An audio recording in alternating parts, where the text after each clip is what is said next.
भारत और अमेरिका के बीच राष्ट्रपति डोनाल्ड ट्रंप के 50% रेसिप्रोकल टैरिफ को लेकर बढ़ते तनाव के बीच भारत ने अफ्रीकी देशों के साथ व्यापार को बढ़ाने के लिए एक नया रोड मैप तैयार किया है।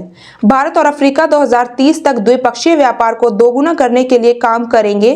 केंद्रीय वाणिज्य एवं उद्योग मंत्री पीयूष गोयल ने दिल्ली में आयोजित CII भारत अफ्रीका व्यापार सम्मेलन के समापन पत्र में ये अहम ऐलान किया। ये भारत सरकार द्वारा दुनिया भर में नए वैकल्पिक बाजार तलाशने की रणनीति का एक अहम हिस्सा है। पीयूष गोयल ने उद्योग जगत को CII भारत अफ्रीका व्यापार सम्मेलन के संबोधित करते हुए कहा, हम मिलकर कच्चे माल के निर्यात से आगे बढ़कर वैश्विक बाजारों के लिए मूल्यवर्धित उत्पादन की ओर बढ़ सकते हैं। वाणिज्य मंत्रालय के मुताबिक भारत और अफ्रीका के बीच द्विपक्षीय व्यापार काफी संतुलित है। भारत का निर्यात 82.7 अरब अमेरिकी डॉलर और आयात 40 अरब अमेरिकी डॉलर है। पीयूष गोयल ने ऑटोमोबाइल क्षेत्र में विशेष सहयोग की नई संभावनाओं का जिक्र करते हुए कहा, अफ्रीका प्रति वर्ष लगभग 20 अरब अमेरिकी डॉलर $20 बिलियन मूल्य के मोटर वाहनों का इस्तेमाल करता है, जबकि भारत वर्तमान में इसकी मांग का केवल लगभग 2 अरब अमेरिकी डॉलर ही पूरा करता है। भारतीय ऑटोमोबाइल लागत और गुणवत्ता दोनों ही दृष्टिकोण से विश्व स्तर पर कॉम्पिटिटिव हैं और इनके मैन्युफैक्चरिंग स्टैंडर्ड्स दुनिया के सर्वश्रेष्ठ मानकों के बराबर हैं।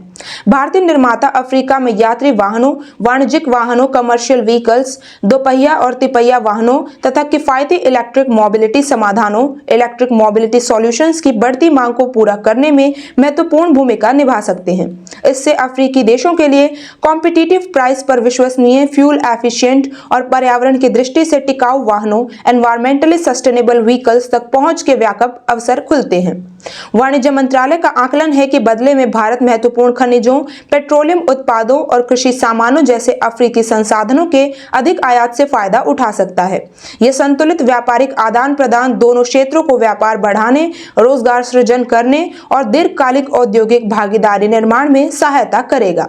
साथ ही भारत का एकीकृत भुगतान interface, unified payments interface UPI, लेन देन लागत को कम करने और अमेरिका के वित्तीय प्रणालियों को मजबूत करने में सहायता कर सकता है। भारत अफ्रीका में महत्वपूर्ण खनिजों और पेट्रोलियम उत्पादों जैसे क्षेत्र में सहयोग बढ़ा सकता है, जबकि भारत खाद्य सुरक्षा, तकनीकी उन्नयन, विनिर्माण और सेवाओं के क्षेत्र में अफ्रीका